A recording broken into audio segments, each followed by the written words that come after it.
Hello, everyone. My name is Katrina Thompson. I work for National 4-H Council, and I'm going to spend the time today talking a little bit how to tell a compelling story through social media. I'm going to give a couple of quick tips, some things that you can do on your own with the resources and the content that you have, very with no money at all. So, just going to walk through a couple of those tips and hope you get some things out of it. So the first thing that I think that is really important when you take a step back and you determine why you are telling the story that you want to tell and why you're providing the content that you want to provide. So here are a couple of things that I think is important to ask yourself. What is the desired outcome of providing content? Why are you communicating with your audience? And most importantly, what are you trying to achieve? I'm going to focus a little bit on this question because I think it's really important. And this does focus in on the why and why you're telling your story.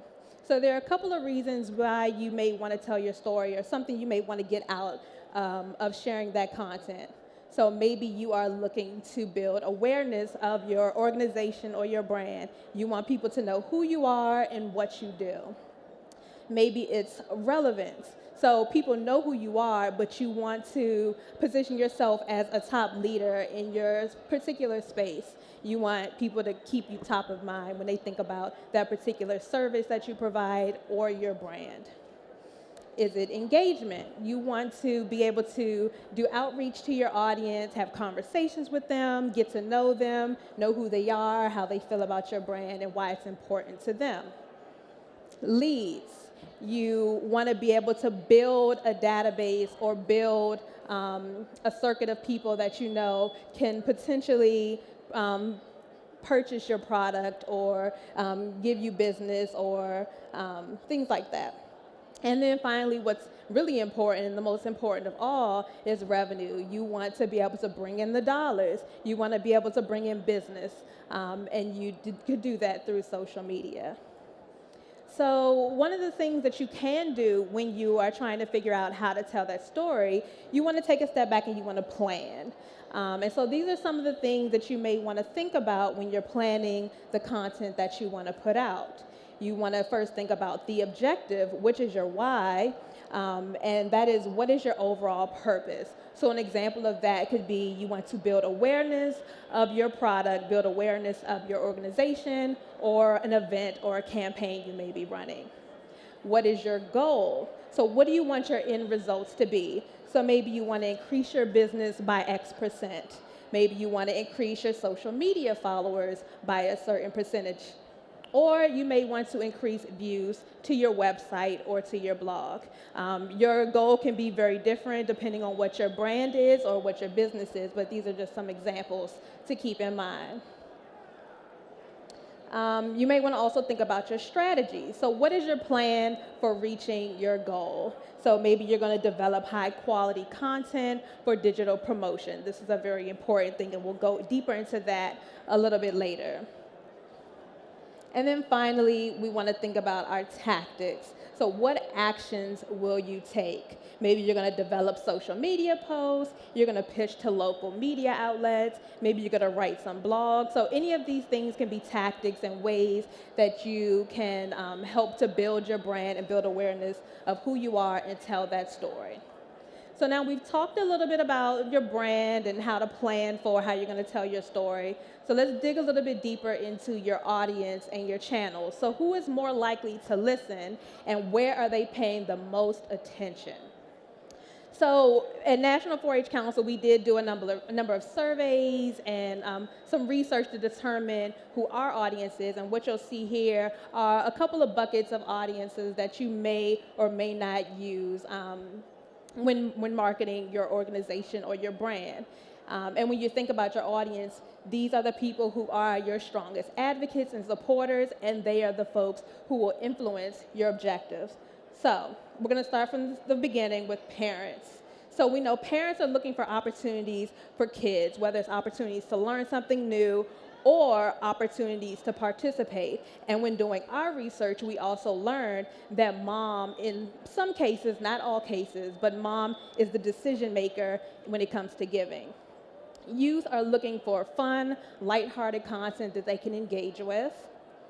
Educators are looking for teaching and learning resources. Now, alumni, this definitely depends on if you are a membership-based organization like 4-H or FFA, where you have members and they may age out and become alumni. So alumni are looking for ways to give back or reconnect with the organization or the brand. Government, they're interested in seeing how current and future policies are affecting the community, and they want to see where they receive the most support. And finally, for partners and donors, they're looking for opportunities of corporate social responsibility, particularly for our corporate donors, and they also want a cause that they can stand behind. So now once you figure out what that audience, what their interests are, what they're looking for, what their needs are, that's when you can start to figure out what channels you can best focus to reach that audience. So for parents,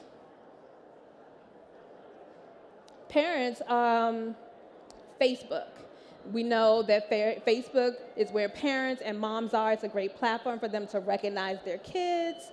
They enjoy reading stories about community good and the community in general. And they're also on Pinterest. So for Pinterest, they're looking for ideas for activities, for planning, and for learning. Youth, Snapchat is a top platform for youth.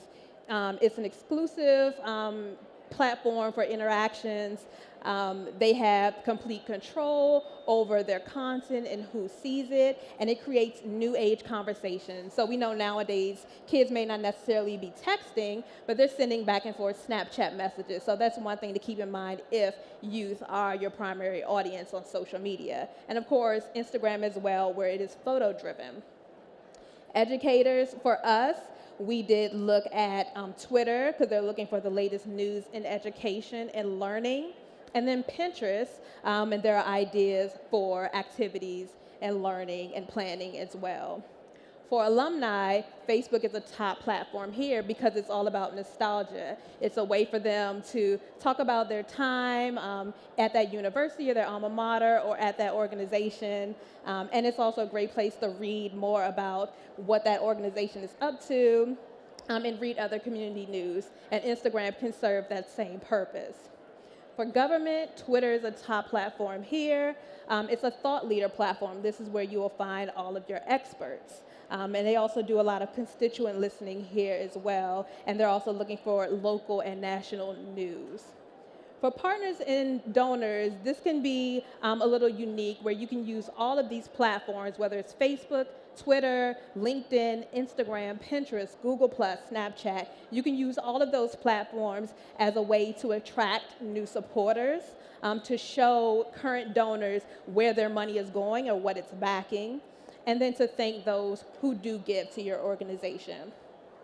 So now let's get down deeper into the content. So how are you leveraging content from multiple channels? So when we think about content planning and thinking about the content assets that we do have, it's important that you're keeping in mind to be able to capture photography and video and conduct interviews with your consumers to tell your brand story. When it comes to social media, you're going to tailor your content to each platform and to its audience. You're also going to familiarize yourself with the unique features that each platform offers. And then finally, cross-promote your channel content. So if you know that you're going to be doing on-site events and you may be doing some live Instagram stories or Snapchatting, you can promote that on Facebook to your Facebook audience and say, hey, check us out on Snapchat where you can get more information or get live footage of this event that we're doing. And then there are also supporting content that you can gather as well, such as creating blogs, articles, and other materials to drive social media followers. And what you also want to do is engage local media outlets, whether that's print or broadcast, to help promote your brand. So I'm going to show just a couple of examples before we close out, just to kind of show how you can utilize the content that you do have.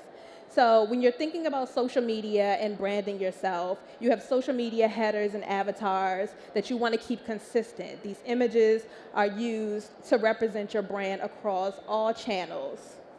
Snapchat and Instagram, think about creating Snapchat geo filters that your visitors and your consumers can use when they're on site. Make sure your Instagram bio is filled out with important information about your brand. And then use Instagram stories for real-time content, and you can use that to link to your website. When it comes to Pinterest and Twitter, you can create how-tos on your blog or on your website and add that as pins or tweets to drive traffic to your website. You could tweet about local media coverage that you might receive, utilize brand hashtags or already established hashtags that are already available and out to you, such as hashtag ag or hashtag farming. Tag your partners, tag local media, and compile your mentions in a Twitter moment. And then finally, with Facebook, there are a number of things that you can do with Facebook. You can create Facebook events to be able to raise awareness of your brand or the event that you may have going on. You can compile your photos from a particular event into an album. You can create a frame that you can allow your followers and supporters to use to show support of your brand. And then finally, you can create video posts as well. And you keep this consistent across the board to be able to tell a strong story so people understand who you are, what you do, and why you are important for them. So thank you for your time, and I hope you enjoy the rest of the convention. Thanks.